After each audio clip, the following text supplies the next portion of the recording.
Yung pros ng marriage is yung commitment, yung hindi kita iiwanan kasi ganito lang, ganito yung away, hindi.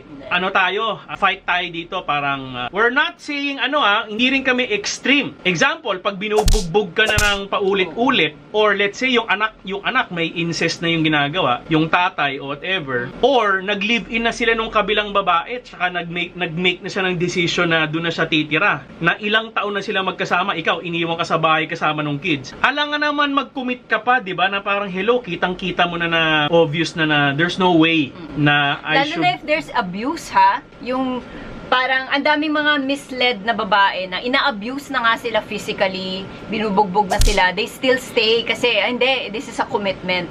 Mali din yon, lalo na pag nakakasakit na sa'yo physically. This is RM, Relationship Matters. Your online ninong and ninang saying, wag Pera-pera lang ang pagkuha ng ninong at nina.